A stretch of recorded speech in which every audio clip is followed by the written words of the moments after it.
Good morning. It's good to see you all. I will take this off so I don't look weird. If you don't know me, my name's Taylor. I do high school youth minister here. I bop around at Edge and at Upper Room and things like that, so you've probably seen me around. I didn't gain a lot of weight during quarantine for no reason. I am pregnant, so I'm not just fat, I have a baby. And I have another baby at home. She's not a baby anymore, she's a toddler. And that's kind of my life. So quarantine hasn't been necessarily that boring, because when you have a 1.5-year-old in the house who makes her own breakfast by herself when you're asleep and pours syrup all over your floor, you have busy days. So that's what I've been up to. You guys probably haven't had as exciting as a time. But I'm really, really happy that you're here. I'm really excited to see you. It's been a long summer of not really seeing your faces. And so it's good. It's good to be back. I don't know, does anyone else feel like I need something new? Like I just need to get out of the monotony of this weird doing nothing all the time. Like anyone feel that way? Yeah. Thank you, because that's how I feel. So we're back to somewhat normal. You're going back to school. We're getting ready to go. And Don was asking you a lot of questions this morning, like, who am I?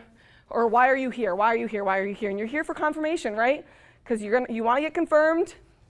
You have to do these confirmation retreats to get confirmed. You've had to do a lot of things to get confirmed. And what really is confirmation about? It's about you and the Lord. It's about you and God.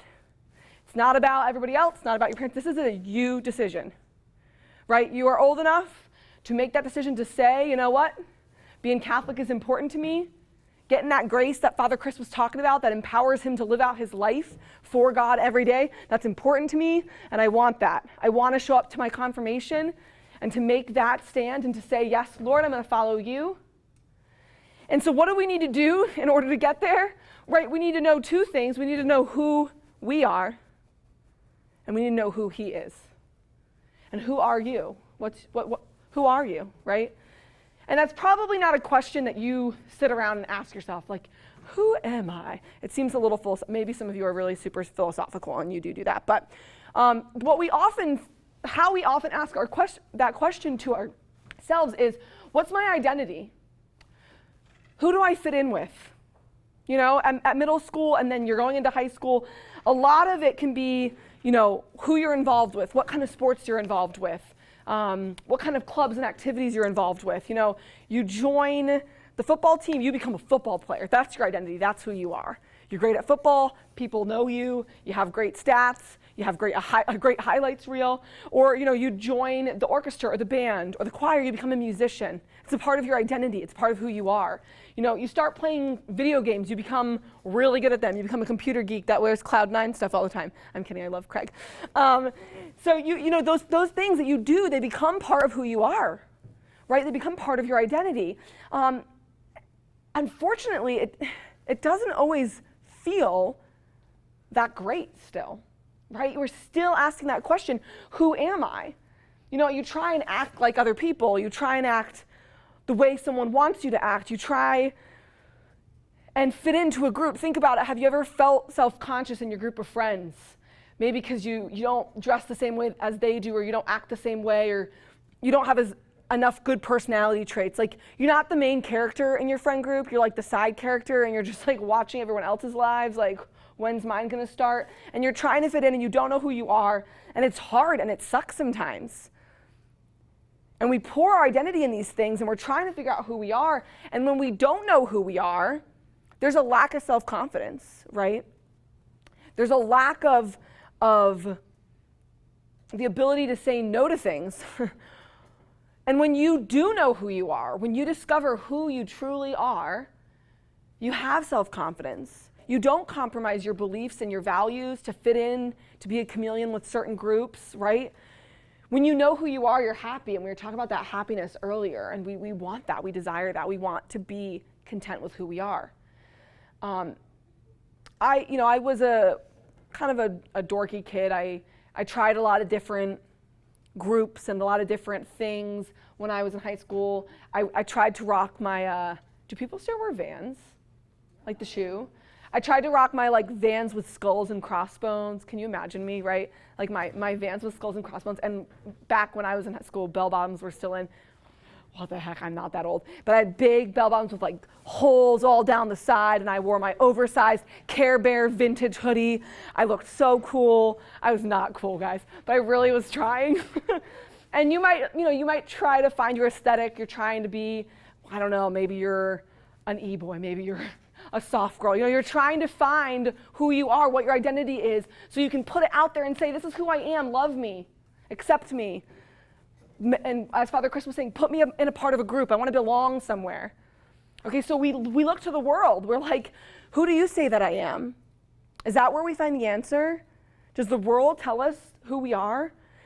The world says, oh, if you get good grades, then you're a good person. If you get this phone or get this bag or get this makeup or get onto this sports team, then you'll be popular.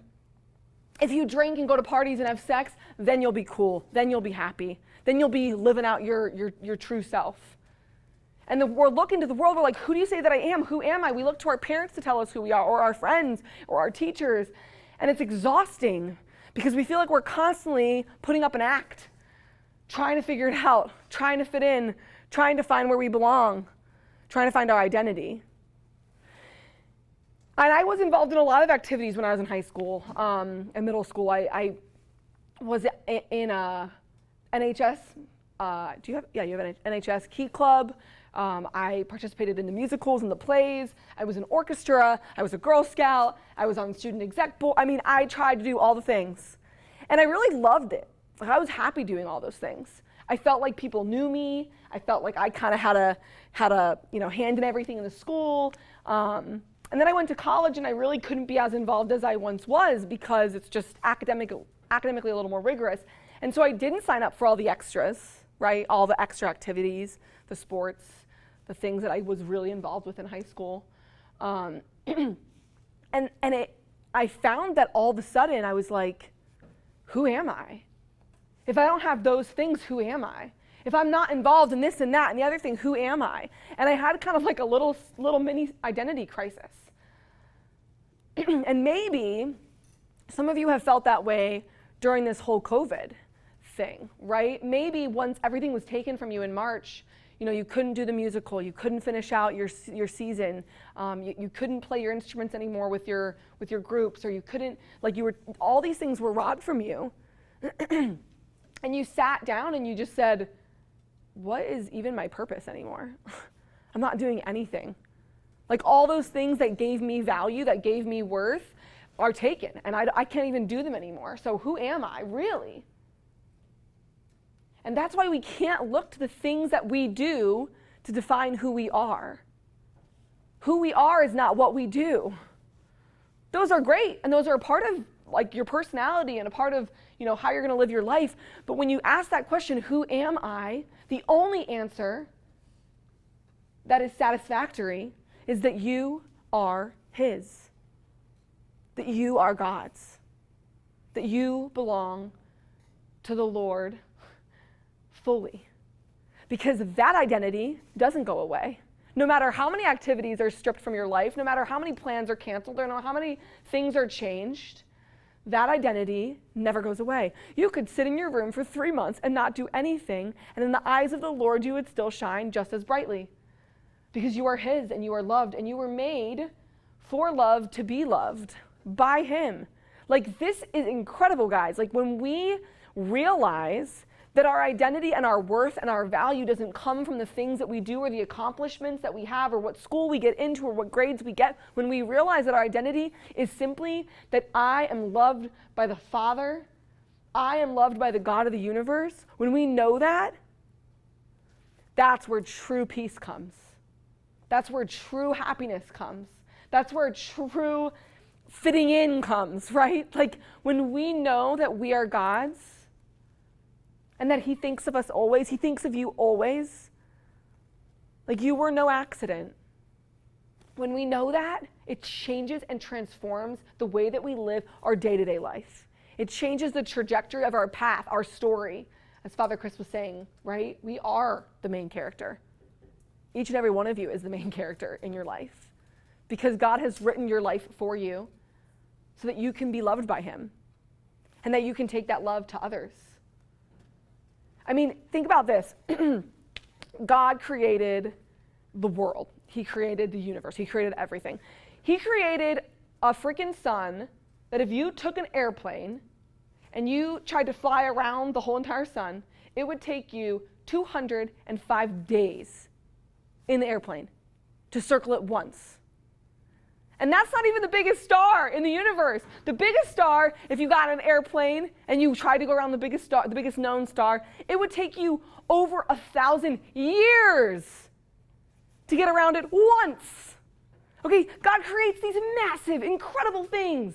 The Grand Canyon, right? These beautiful creations on Earth. Niagara Falls. Have you ever been to Niagara Falls? You're like, whoa, this is insane. I am so small. The world is so big and beautiful and planned and created. And then everybody hold up your finger. We're not going to do the song again, I promise. And look at your finger, okay? What's on your finger? Maybe some dirt. Fingerprint. Every single one of you has a different fingerprint. Even twins, identical twins, have different fingerprints.